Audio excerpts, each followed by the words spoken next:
The morning rush was already in full swing at Clover and Steam. A cozy little cafe nestled between the gleaming glass towers of Midtown Manhattan. It was a symphony of controlled chaos, the cacophony of grinding beans, the hiss of the steam wand, and the low murmur of impatient customers snaking toward the door. Rachel moved with a dancer's precision between tables, balancing a tray of oat milk lattes and half-eaten croissants. Her blonde ponytail swung behind her like a pendulum, a stark contrast to her coffee-smudged apron. Despite being up since 5 a.m. again, her movements were sharp, efficient, and utterly focused. At table 3, a man in a coat that cost more than her month's rent was snapping his fingers in irritation. "I said no foam," he barked at a young barista, a girl barely out of high school who flinched under his condescending gaze. "Do you even understand English?" The girl mumbled a choked apology, shrinking into herself as if to disappear. Rachel heard it from across the room, and something inside her snapped. She set down her tray with a firm thud and walked over, her expression calm but her eyes like flint. "Is there a problem?" she asked, her tone polite but unyielding. "This," the man gestured with disgust at his cup, "is not what I ordered. If your staff cannot follow the most basic instructions, they shouldn't be working here. Then perhaps you'd be more comfortable at the 5-star restaurant down the street." Rachel interrupted, folding her arms. "We serve coffee here, sir. Not ego." The man's face reddened. "Who do you think you are?" "I'm the one telling you to stop harassing my coworker," she said, her voice dropping to a low, clear command. "And if you want your coffee remade, you can ask like a decent human being. Otherwise, there's the door." A hush swept over the cafe. A few customers turned in their seats, watching the drama unfold with quiet fascination. The young barista behind Rachel stared at her, wide-eyed, as if she'd just been handed a sword. Then, a new voice cut through the tension, cool and smooth as steel. "You just cost yourself your job."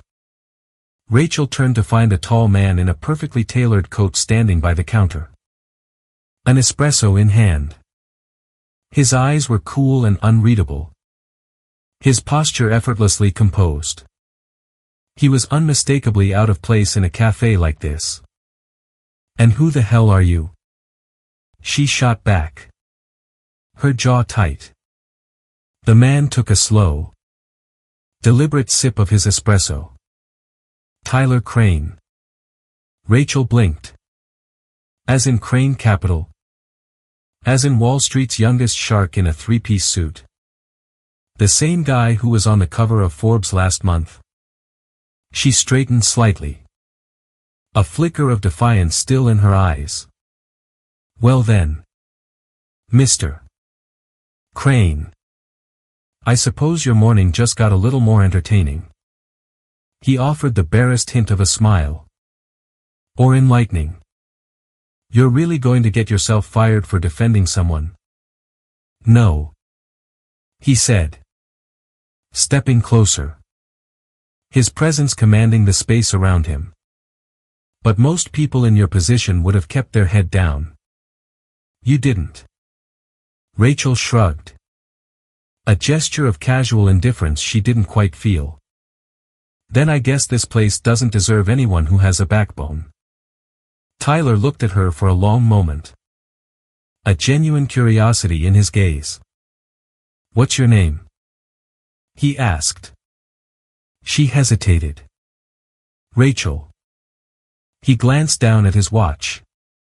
A sleek, expensive timepiece. Then back up at her. "Rachel. How would you like to make $1,000 for one night? She blinked. Completely thrown. Excuse me. I need a date. He said plainly. As if discussing a stock purchase. A believable one. Tonight. For a gala. My ex-fiancée will be there. And I need her to think I've moved on. Spectacularly. Rachel narrowed her eyes. So. You want me to pretend to be your girlfriend for a few hours? You show up. Look stunning. Pretend you adore me. And then walk away $1,000 richer. Tyler explained. No strings. No weird expectations. She stared at him. Skeptical. Why me? Because you're the only person I've seen today who doesn't give a damn who I am. She let out a short, incredulous laugh. That's because I didn't know. And it still doesn't change the fact that this is completely insane. True. He conceded. But I'm offering cash. A designer gown. And 5-star food. Worst case. You get a great story to tell. Best case. He trailed off with a shrug. Letting the possibilities hang in the air.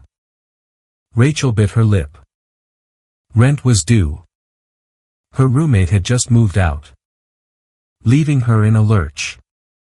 And the idea of crashing a billionaire's gala, dressed to kill, held its own strange, rebellious allure. After a long pause, she met his gaze. Fine. She said.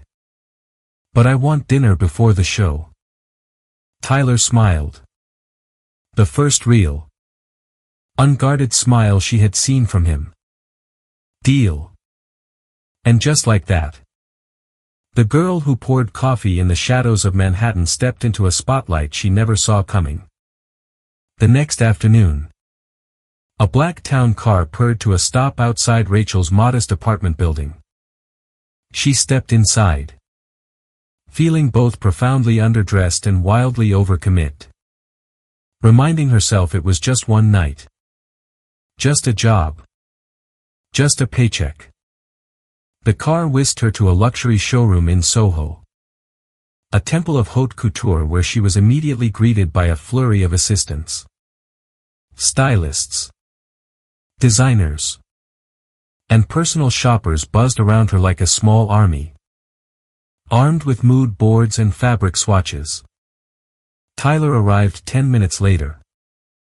Calm and unreadable as ever. He gave a curt nod before motioning her toward racks of breathtaking gowns. Rachel paused before one. A deep emerald dress with subtle, shimmering beading. Her fingers grazed the silk. Try that one. Tyler's voice came from behind her. She didn't respond.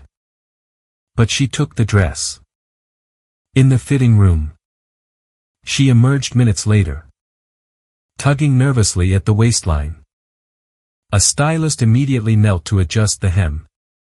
While another handed her a pair of diamond earrings and a matching bracelet.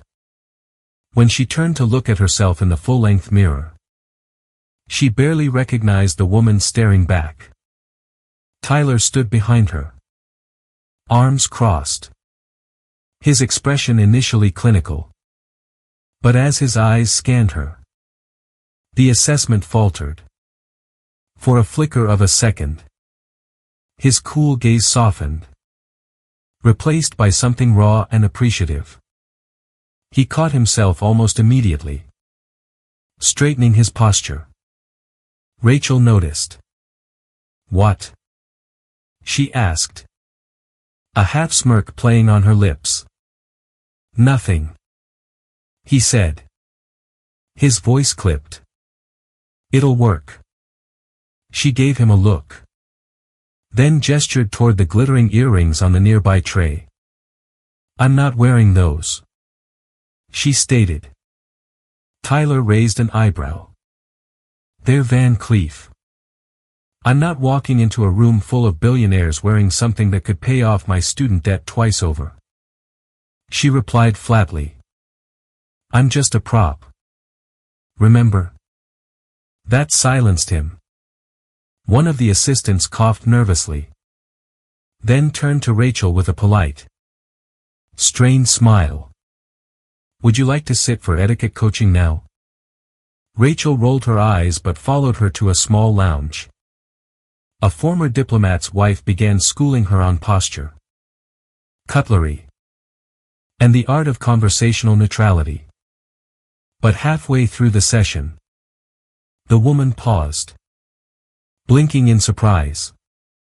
Where did you study international relations? She asked. Rachel blinked back. I didn't. But you just referenced the Doha Round and the UNCTAD report. Most people in finance don't even know what those are. Rachel froze for a fraction of a second. Then smiled politely. I read a lot. From across the room. Tyler narrowed his eyes. Listening. Later. As a stylist tested hairstyles on her. Rachel casually muttered something about capital structure models and yield curves while scrolling on her phone. Tyler, seated nearby reviewing emails, looked up slowly. Where did you learn that term? Rachel glanced at him, the corners of her mouth twitching. Google. Right. He said, utterly unconvinced. But she said nothing more, letting the silence swallow the moment. The transformation continued: makeup, shoes, clutch, even voice modulation coaching. By the time the sun dipped below the Manhattan skyline, Rachel stood poised in front of the mirror. A vision in a midnight blue gown that shimmered with every breath she took. Tyler walked up behind her again. You sure you're ready for this? She didn't look at him. Her gaze fixed on her reflection. I've waited tables for 5 years. I can handle rich people pretending to be nice. He almost smiled again. Almost. And somewhere between the diamonds she refused and the secrets she deflected. The man who brought her in as a decoy began to suspect he was the one out of his depth. The ballroom shimmered like a dream carved from gold and glass. Chandeliers hung like constellations above a sea of evening gowns, champagne flutes, and designer labels. The guests moved like dancers in slow motion, smiling too perfectly, laughing too carefully, their eyes always watching. Rachel stepped through the grand doors on Tyler's arm. The midnight blue gown clung to her as if it were spun just for her. And her blonde hair was swept into a soft, elegant twist. Yet beneath the polished exterior, she carried herself with an unshakable authenticity. It wasn't the dress that made people stare. It was her. Tyler walked beside her, sharp and unreadable in his black tuxedo. But his hand hovered just slightly closer to hers than before. Heads turned as they entered. Whispers followed them, some laced with curiosity, some with jealousy, but none as sharp as the gaze of Vivian Lancaster, standing near the champagne fountain in a silver couture dress. Vivian spotted them instantly. Her eyes narrowed, her lips curling into something between a smirk and a sneer. She was stunning, with perfect posture and the kind of old-money confidence that comes from a lifetime of never hearing the word no. Well, she said smoothly, approaching them, her entourage of sycophants trailing behind her like silk shadows. Tyler, I didn't know you were bringing entertainment tonight. Rachel smiled politely, completely unfazed. Lovely to meet you, too. Vivian didn't miss a beat. And what is it you do, darling? Aside from accessorizing millionaires. Rachel tilted her head. Her voice as smooth as honey. Mostly I study patterns of socio-economic shifts in post-recession markets. But I dabble in accessorizing. Vivian blinked. The group behind her fell silent. Tyler's eyebrow twitched. I'm sorry, Vivian said with a laugh too sharp to be genuine. That's a rather ambitious answer for someone who I assume is more familiar with latte art than economic theory. Rachel's smile widened just a touch. Actually, I find latte art to be a fascinating metaphor for micro-level consumer behavior. It's ephemeral, intricate, and completely subject to human mood. Sort of like hedge funds. A beat of silence followed. One of Vivian's friends coughed. Tyler glanced sideways at Rachel. His expression unreadable. Vivian recovered with a tight laugh. Clever. But let's be honest, dear. This isn't really your world. Rachel stepped a fraction closer. You're right. This isn't my world. But from where I'm standing, your world doesn't seem particularly hard to understand.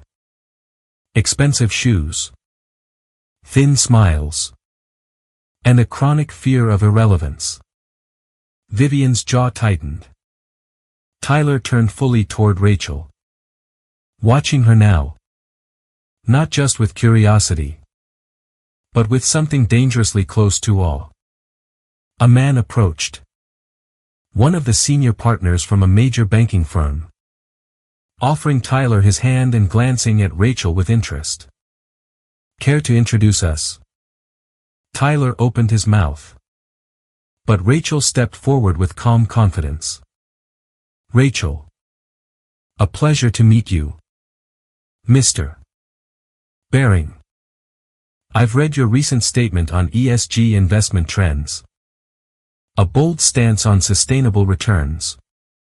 Though I'd argue your third-quarter projections were overly optimistic considering the current energy sector volatility. Mr. Baring laughed. Clearly impressed. Well, someone's done their homework. Always. Rachel said smoothly. Accepting his handshake with grace. Tyler watched her maneuver through the room. Seamlessly engaging with people 10 income brackets above her usual crowd. She spoke with poise, grace, and a quiet fire that refused to shrink in the face of privilege. Later, as they stood by a gallery of rare art acquisitions, Tyler leaned closer. You said you were just a barista. Rachel sipped her champagne. I never said just. And you know about ESG reports and sector volatility? I read. She said simply. He studied her for a moment. Who are you? Rachel? She looked up at him. Her eyes calm but guarded. Someone who knows better than to show all her cards at once. He smelled a genuine. Rare thing in that glittering room of legacy names and diamond-draped illusions. Rachel had not just held her own. She had quietly, effortlessly outshone them all. Tyler stared at the monitor in his silent, top-floor office. The search results were lined up in front of him like pieces of a puzzle he hadn't known he was solving. Rachel Crossman. Not Carter. The name she had given at the gala. Crossman. His fingers hovered above the keyboard. The name triggered a faint memory. A ghost from the annals of Wall Street lore. Then, clarity struck like lightning. Victor Crossman. The name was legendary in investment circle, a financial prodigy who became a pariah. 10 years ago, Victor had headed one of the most respected private equity firms on the East Coast. Until he backed out of a hostile merger with Lancaster Holdings at the last minute. Weeks later, a scandal erupted out of nowhere: insider trading, market manipulation, regulatory breaches.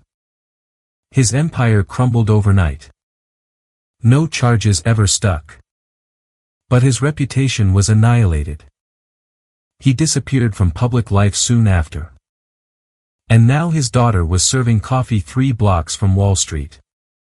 Tyler leaned back in his chair. The silence pressing in. Everything about her: the sharp wit, the effortless command of financial language, the guarded look in her eyes, it all made perfect. Painful sense now. He stood and picked up his phone. Rachel arrived at his office that evening wearing jeans, an old gray hoodie, and a guarded expression that matched the chill in her eyes. The glint of city lights reflected in the glass walls behind her as she stepped inside, clutching her backpack like a shield. She hadn't expected to hear from him again so soon. Not after the gala. Not after the look in his eyes when she had left the ballroom and all its ghosts behind. "You wanted to see me?" she asked, crossing her arms. Tyler stood near his desk, hands in his pockets, his face unreadable. He nodded once. "Come in." "Close the door." She obeyed hesitantly. The air between them was thick with unspoken questions. "I ran your name," he said, his voice almost too calm. "Your real name." Rachel's breath caught.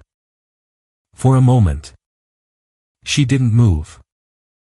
Then, slowly, she leaned her back against the door for support. "I know who your father was," Tyler added. Quieter now. "Victor Crossman." Her jaw tensed. There was no denial. No protest. Just a long, slow exhale as she looked away, toward the towering skyline outside the window. "So now you know," she said, her voice barely a whisper. "Why hide it?" he asked, stepping closer.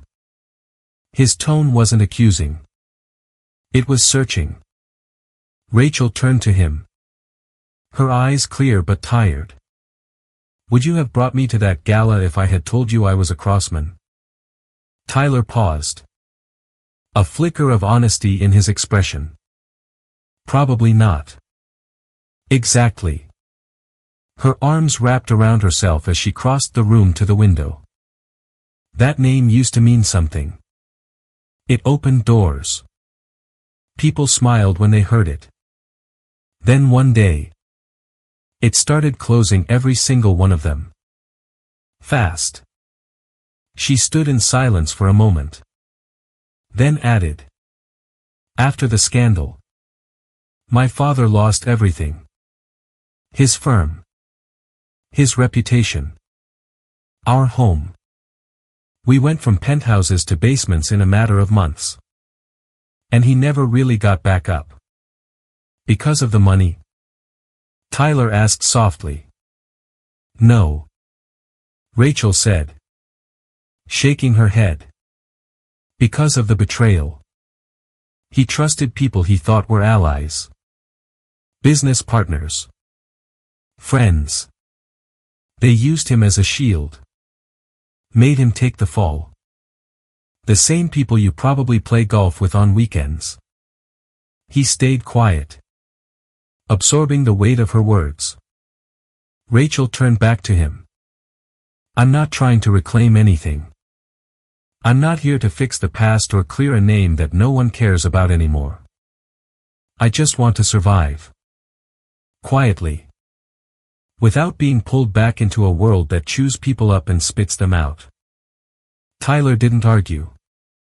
He didn't offer pity. He just walked over to his desk, opened a drawer, and pulled out a small envelope. She eyed it cautiously. "What's that?" "Dinner," he replied simply. She opened it. Inside was a reservation card. Handwritten with her name. A quiet rooftop bistro. No event. No cameras. No performance. Her brows furrowed. "Why?" He looked at her. His voice gentler now. "This isn't about the gala. It's not about appearances or headlines. I just want to know you. No games. No pretending." For the first time that night, Rachel faltered. Something in his voice steady. Genuine. Vulnerable broke past the walls she had spent years rebuilding. Her chest tightened. She wasn't used to people wanting her for anything but her history or her usefulness. But now, she nodded slowly. The weight of the moment sitting carefully on her shoulders. "I'll come," she said. "But I'm not the girl you think I am." Tyler met her gaze without hesitation. "Maybe you're more." And in that quiet, window-lit room, for the first time since stepping back into the world that had taken so much from her, Rachel let herself believe, if only for a moment, that she might not have to face it alone. The deeper they dug, the uglier the truth became. Cross-referencing internal documents, investment trails, and off-the-record conversations, Tyler and Rachel unearthed a web of shadow entities, shell companies, and fraudulent consulting contracts that all pointed back to one name, Lancaster Holdings. Vivian's family. They hadn't just benefited from Victor Crossman's collapse. They had orchestrated it. They gutted his firm. Rachel said, scrolling through a tablet at Tyler's apartment, her face illuminated by the screen. Then they buried him in fake accusations and walked away clean. They used my father as a scapegoat. They did more than that, Tyler said, leaning over her shoulder. They made sure he could never fight back. He looked at her, his eyes resolute. But we can. They spent the next few weeks laying the groundwork.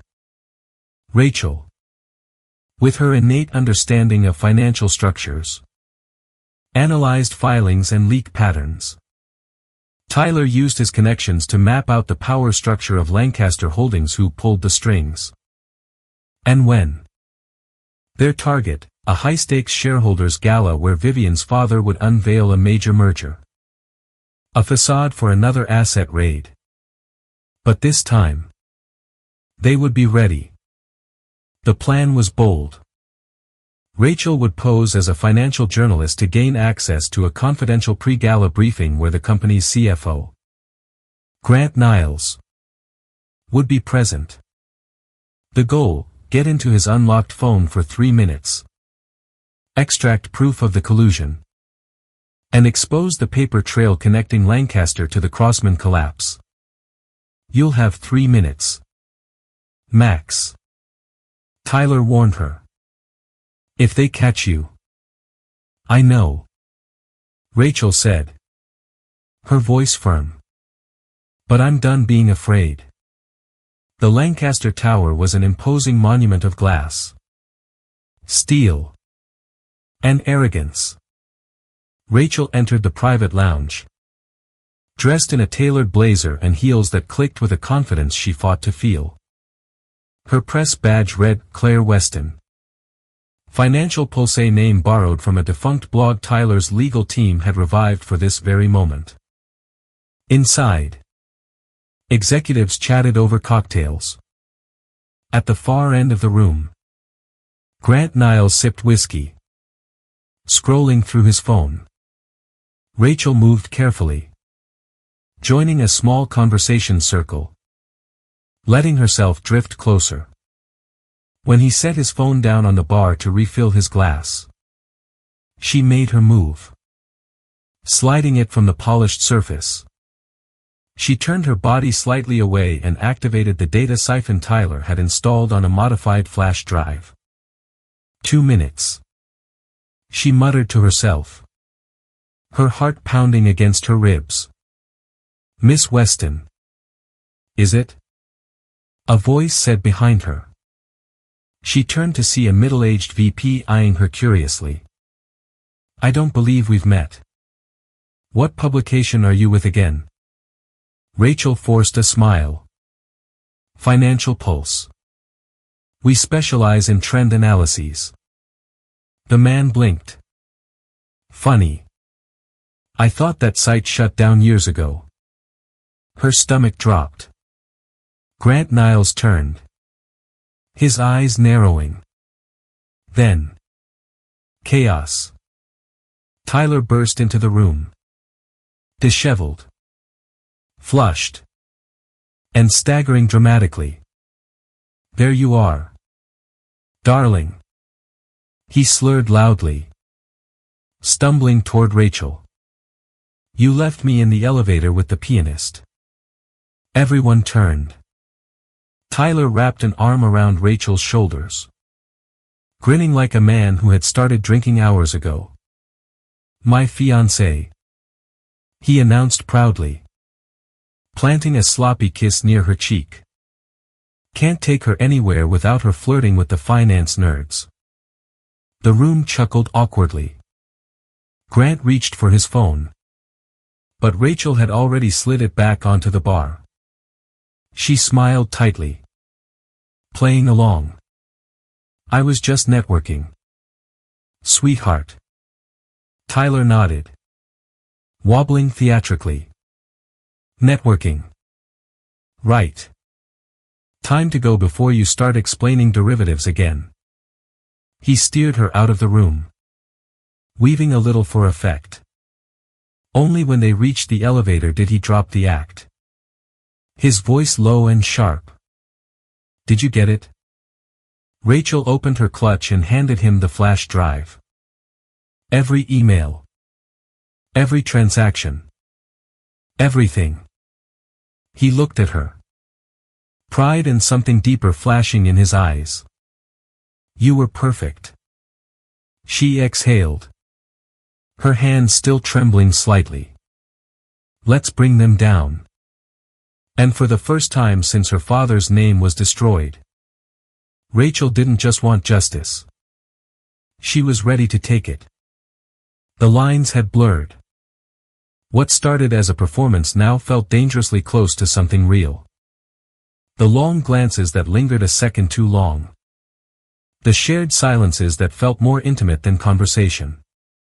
The way Tyler's hand would sometimes brush against hers, gentle.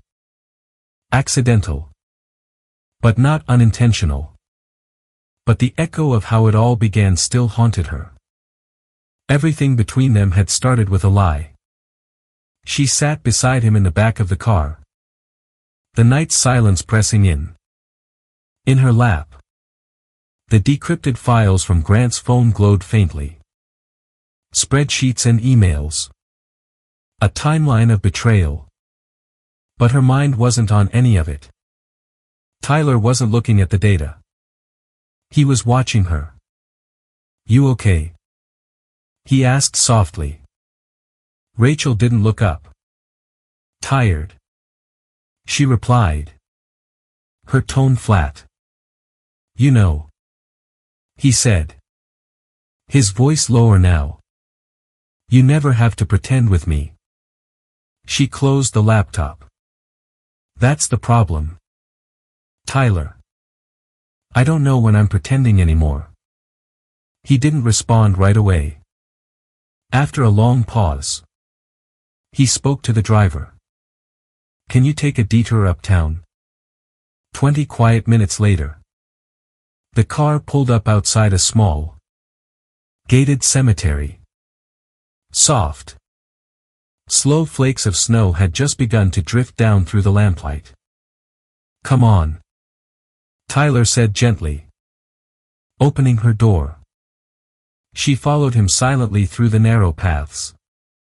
They walked past rows of headstones until he stopped. Rachel's breath caught before she even looked. Victor Crossman. Her father's name. Carved into clean, cold marble. She knelt, brushing away leaves and a thin layer of snow from the stone. It was immaculate but empty. No flowers. No notes. Tyler reached into his coat and pulled out a single white rose. He knelt beside her, gently laying it at the headstone.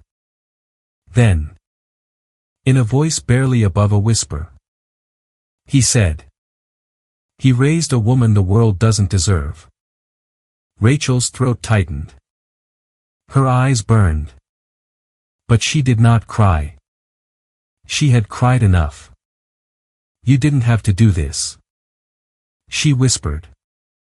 "I wanted to," he said. "You talk about surviving. About how the world forgot him. But I won't. Not anymore." She looked at him then. Really looked. And saw past the suits and the power. She saw a man trying not to fix her or save her, but simply to stand beside her. He reached out, brushing a strand of hair from her cheek. His fingers lingered, warm against her skin. Their eyes met. And the world went still. He leaned in slowly, carefully, giving her every chance to stop him. And then she pulled back.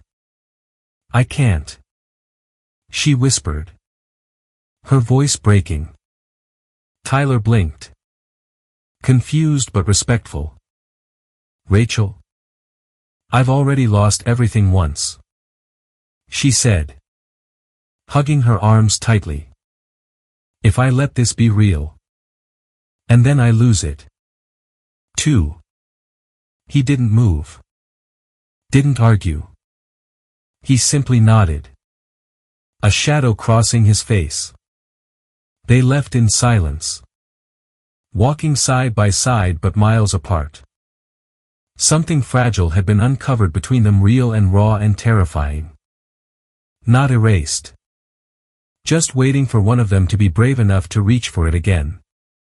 The Lancaster Annual Shareholders Gala was where secrets wore tuxedos and corruption drank champagne. Rachel walked in quietly, dressed in a sleek black gown. Tyler had told her to come. But not why. All he said was, "Trust me." Then, the MC called her name. "Tonight, we have a special guest speaker. Someone who represents the next generation of financial ethics and resilience. Please welcome Rachel Crossman." The room froze. Heads turned.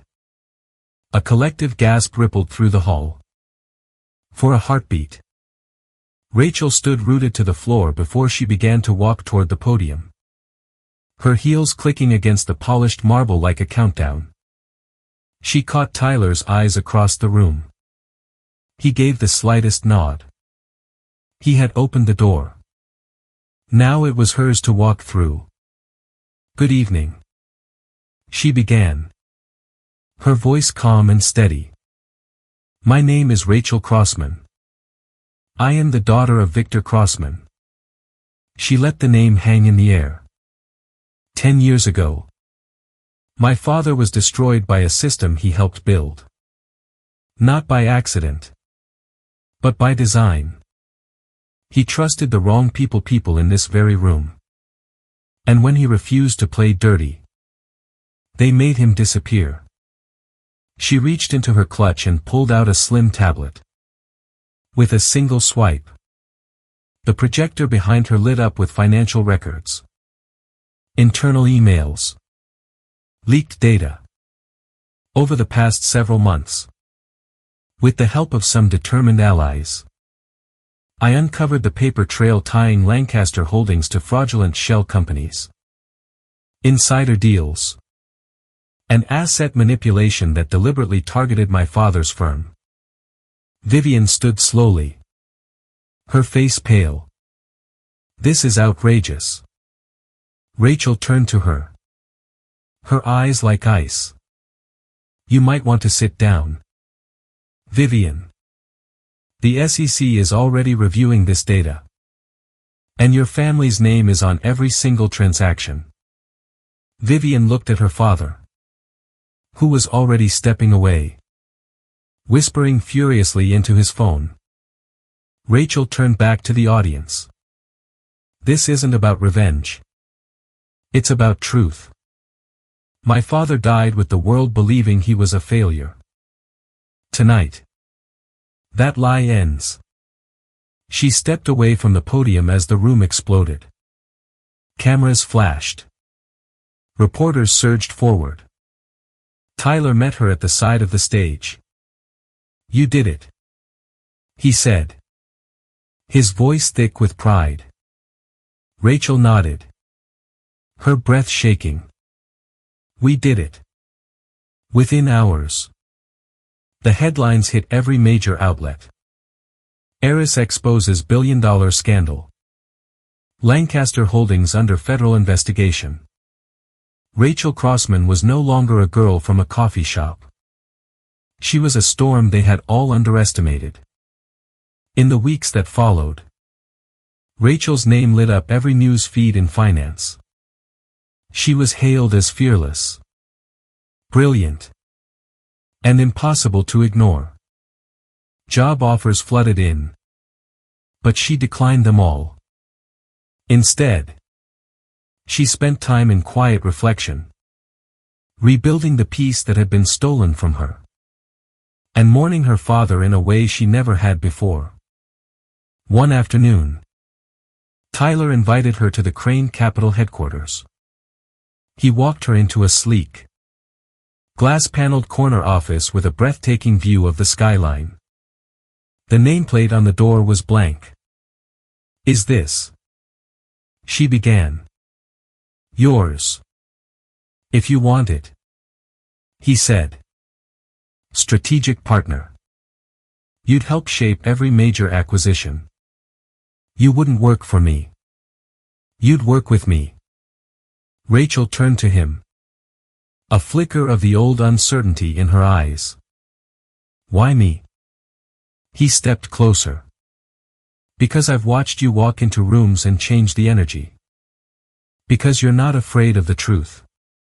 And because, Rachel, no one else has ever made me want to fight for something more than the next deal. She hesitated. Then a slow, genuine smile spread across her face. Okay. But only if I get the better view. He laughed softly. Deal. That evening, he walked her to the rooftop garden above the office. The city glittered below.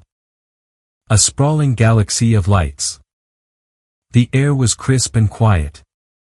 Tyler reached into his pocket and pulled out a small, velvet box. She blinked. That's not a proposal. He said gently. Not yet. He opened it to reveal a simple silver ring. Engraved on the inside was a single word, real.